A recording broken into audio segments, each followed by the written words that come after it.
Sa magandang araw sa inyo lahat. Ito, meron ako ritong nabili na isang Sharp 40 inches Smart TV.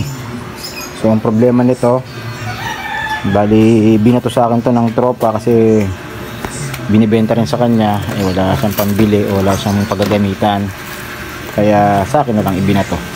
So ang problema nito ay standby lang. Yan, pa-plug in ko na. Pag-plug in natin, okay, meron niya red standby.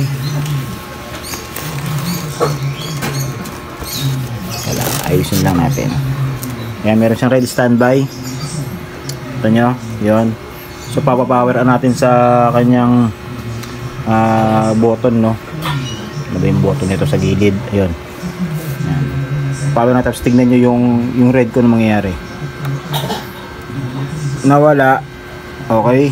Tapos bumalik. Ulitin natin. Push button ko. Nawala yung red indicator. Tapos bumalik. So based sa ating mga experience, no. So unplug muna natin. Based sa ating mga experience, kapag ganitong mga standby issue ng Sharp, napaka basic lang nito. Ito, papakita ko na agad sa inyo, no. Lagay lang natin sa buzzing mode. Tapos check nyo, unang-una direct na tayo, wala na paligoy-ligoy. Direct nyo dun sa may diode papuntang backlight. Ito yun. Yan. Okay, so teka lang, sumabit. Yan na, check natin ha. Ito nyo, baliktaran yan. Okay, shorted. Ang value nyan ay SR5100. Ibig sabihin 5 ampere 100 volts. Okay, di baling magtaas kayo 5 ampere 150 volts, walang problema. 5 ampere 250 volts, walang problema din yan. So ito, so babaklasin ko muna yan, then papalitan natin yan. Okay,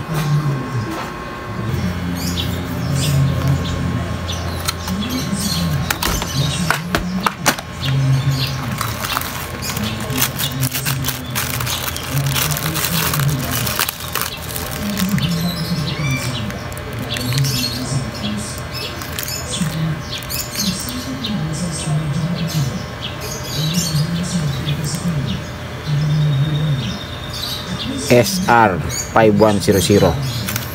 Okay, listahan tayo dyan. Pwede natin gamitin yung SR5100, pwede rin yung SR5200. So subukan lang naman sa 5100. Same value, total meron naman tayo.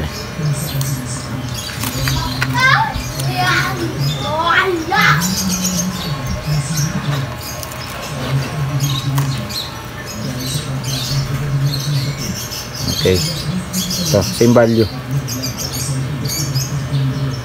tayo. Okay,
Okay, check natin yung diodes, no? Check natin. Ayan.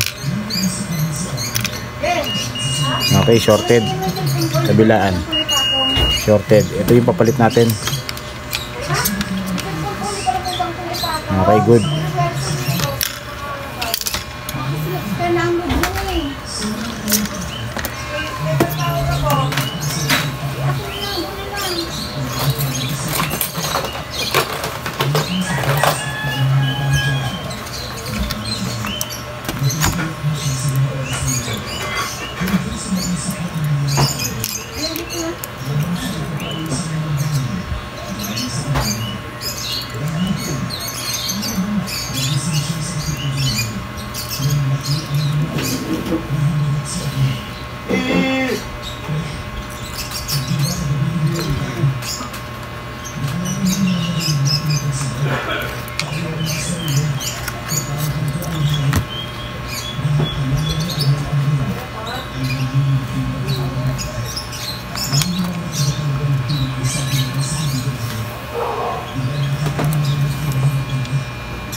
Okay.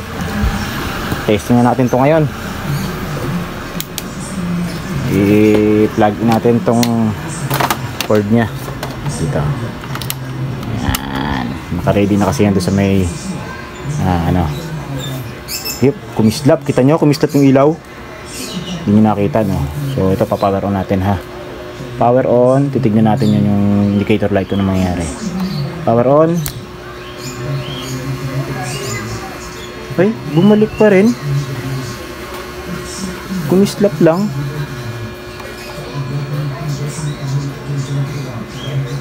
Oh? Bakit? May problema pa. Ibig sabihin, pag ganyan. So, tignan natin, ha?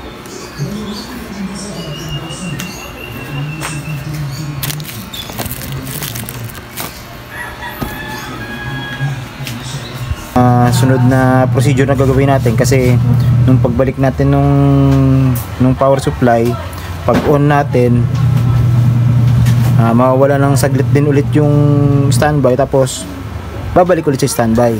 So kapag ganon, nire-reset natin to. Tuturo ko sa inyo yung pag-reset nito, ha. Bali ito, i-long press nyo tong yung power. Long press nyo muna. Long press ko, long press, tapos isaksak nyo yung plug. Yan. Okay. Pag lumabas yung ilaw, pindutin nyo ng 1, 2, 3, tapos diinan nyo.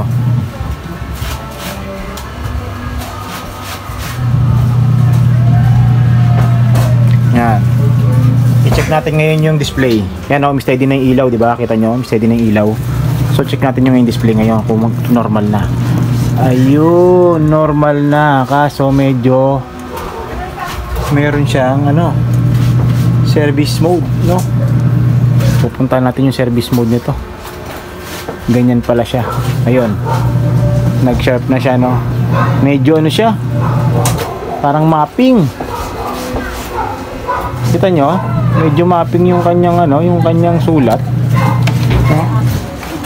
Taas natin ng konti, medyo mapping siya, makikita nyo. Ayun, no, no signal, no? Kita nyo. So kailangan natin pasukin pa lang ano na to, service mode nito. Yan. Sa ilalim ng hawak. Yan. Oh, di ba? Steady na yung ano, yung backlight, umokay na yung ano. So, so gagawin natin, hanap tayo ng remote. Ayan, oh. Ay, may sira ang mainboard kapag ganito talaga. Base sa aking ano, base sa aking ano to, experience. Yan, yung kumukurap-kurap tapos ganyan. Hindi mo makukuha to sa ano, sa reset. Okay, hindi mo makukuha sa reset yan. So, subukan natin patayin na.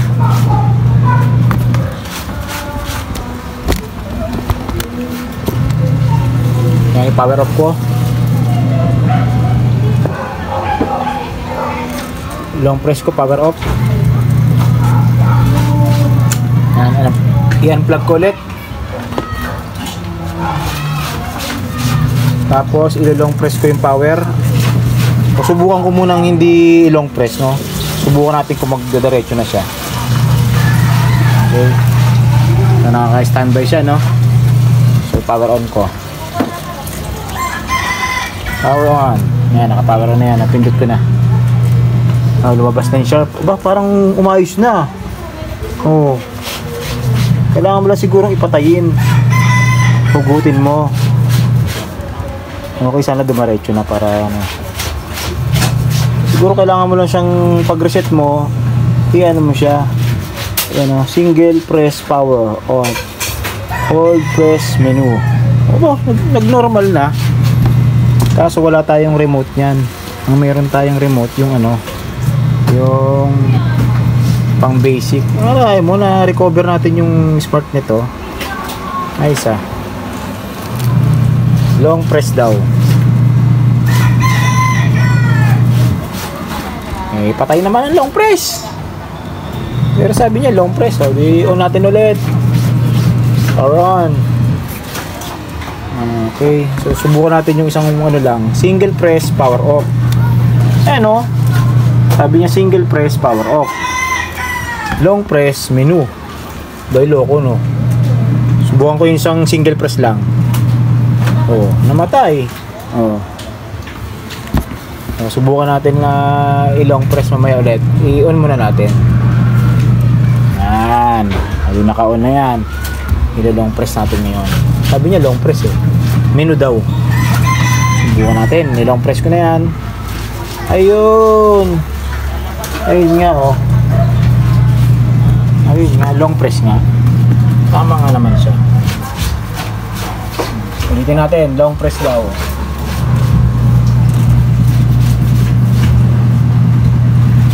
Okay. Input. Okay. Kita nyo. Volume. Input. Di natin natin.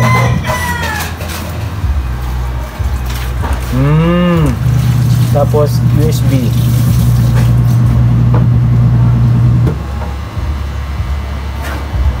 Oy, yun. Natin ng USB. Baka kalahin mo, nadali pa natin yun.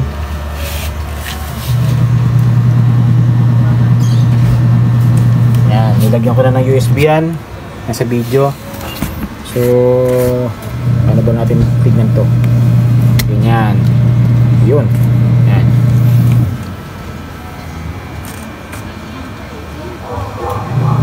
Napindot. Talagang long press lagi. Talagang long press pa lang menu. Ang menu niya, kailangan may long press. So, babalik tayo ulit sa umpisa. Long press. Video. Ayun. Okay, hindi. Kailangan talaga ng remote. Okay. At least na-recover na natin, no? remote na lang ang kailangan nito. Okay, babalik na siya sa Smart TV itong unit na to. Okay, ang ginawa lang natin, kasi kanina nung ni-repair natin yung power supply niya, na shorted yung diode, baba ko muna ha, mamadisgrasya pa.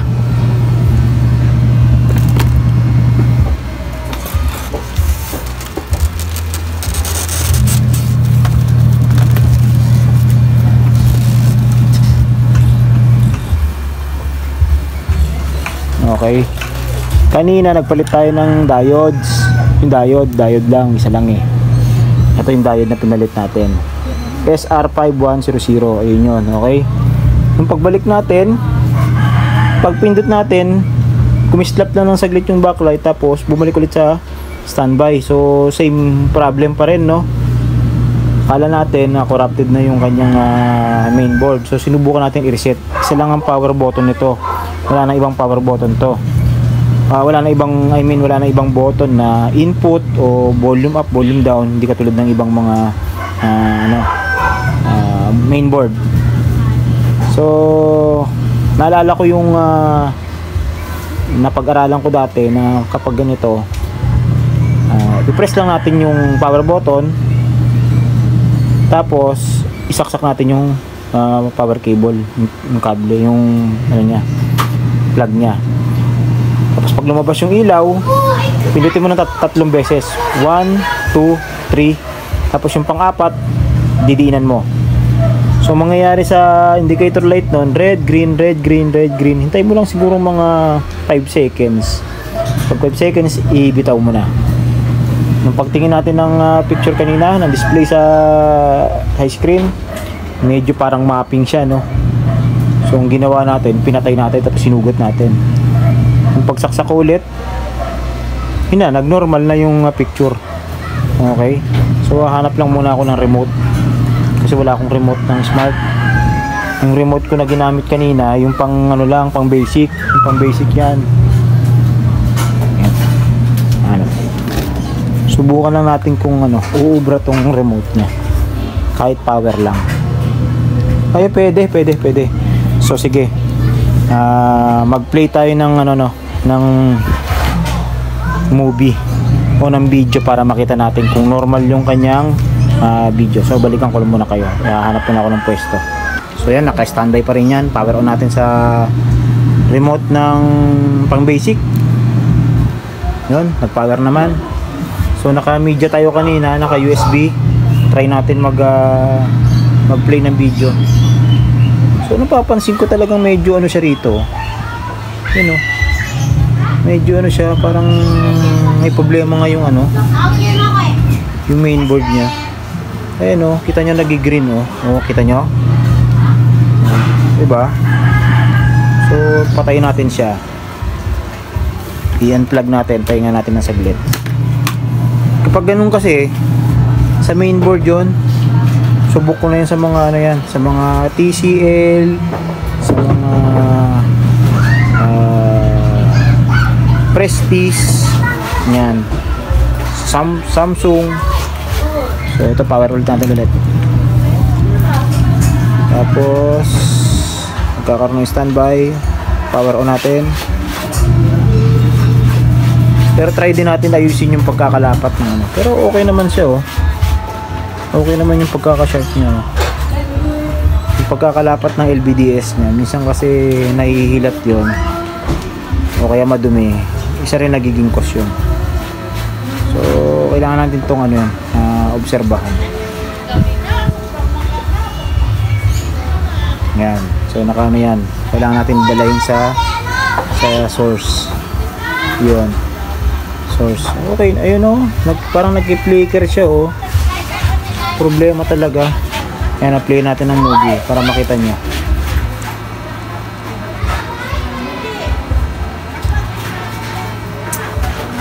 Napalitan ko ng ng cable. Ayan, kita nyo. Ayan, so negative yan. Patayin natin. So balikan ko kayo, hanap muna ako ng ibang cable o yung LVDS cable niya. Okay, balik tayo. So ayan, pinalitan ko ng LVDS yan. Ayan. Palitan ko ng LVDS. Nilinisan ko na rin. Subukan natin. Power on. Sana makuha lang doon. Okay. Kasi minsan pag marumi din talaga o kaya may mga corrosion na yung mga pins, talagang nangyayari din yun. Okay. So bago kayo magpalit ng mainboard, try nyo munang linisan. So video tayo. Video. So parang hindi na siya maano parang hindi na kumukurap-kurap hindi na nagkaka-green Yes. So inahan ko na lang yan Ayan. So hindi ko na siya ipupull ipupull. Kasi baka masapul tayo ni So okay na Hindi na siya hindi na siya kakaroon ng green. Ayan Okay. Hindi na siya kumukurap Ayan Hindi na siya kumukurap wala na yung green. Sasaglitin natin ng bulang yun wala na yung green. Okay, malinis na rin Okay. Ganun lang. Nagpalit tayo nito. So hindi ko na nilinisan. Ayun ito, medyo madumi-dumi nga. Medyo madumi-dumi nga ito, Ano? Yung mga itim-itim. So marami naman tayong tinabing ganito kaya yun munang ginawa natin. Nagpalit muna tayo. So lilinisin ko na lang sa sunod yun pag may pagkakailanganin ko. So i-back ko, return. Hanap tayo ng maganda-gandang video. Hindi, menu na lang, menu. Back. Ayun, okay, ayun siya okay, ibang nito. So yan, nakita nyo naman okay, kita nyo backlight nya babaan natin kasi naka 16 kita nyo. Nilapit ko muna sa hindi kasi abot yung remote. Yan, kinaliwa ko. Dynamic audio video, standard lang tayo. Yan, tapos backlight naka 8, pwede na yan o bawasan pa natin para tumagal. Contrast, okay. Ayun may nakita tayo dito, tint. Ilagay lang natin yan sa 0 natin yan. Yan, nasa middle lang. Sharpness taas bawasan natin. Advance. So yan fast forward ko na lang yan Okay. Tapos gusto ko matesting yung pagka-smart nito nagamit tong remote wala naman tayong remote na pang smart. Back.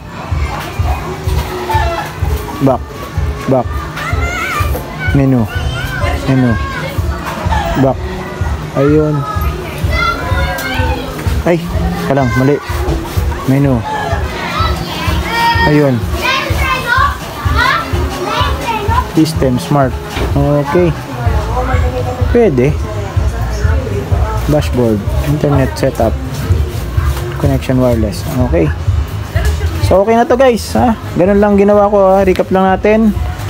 Nung nagpalit tayo kanina ulit, makulit makulit tayo talaga. Nagpalit tayo ng ng diodes dahil shorted dun sa may niya. Tapos pagpalit natin, bumalik ulit sa dating problema. Pag power on mo, babalik sa standby red. So ang ginawa natin, i-unplug mo muna yung unit, long press mo yung power, tapos plug in mo yung cord, yung power cable. Tapos pag lumabas yung backlight, pindutin mo ng 3 beses, 1, 2, 3. Tapos yung pang-apat, long press, mga 5 seconds. Okay. Tapos pagkabukas nung unit, medyo green. Siguro yung green na yun sa LVDS lang, pero normal siguro yun. Sa LVDS lang talaga natin na ribbon, So maging normal din siguro yung kung maganda yung ribbon natin. So ayun, hinugot ko lang pag power on. Tapos ngayon pinalitan ko ng ribbon. Yan, okay na. Okay, sana may natutunan kayo at basic lang to Please Makoy Tech PH at your service. Alright.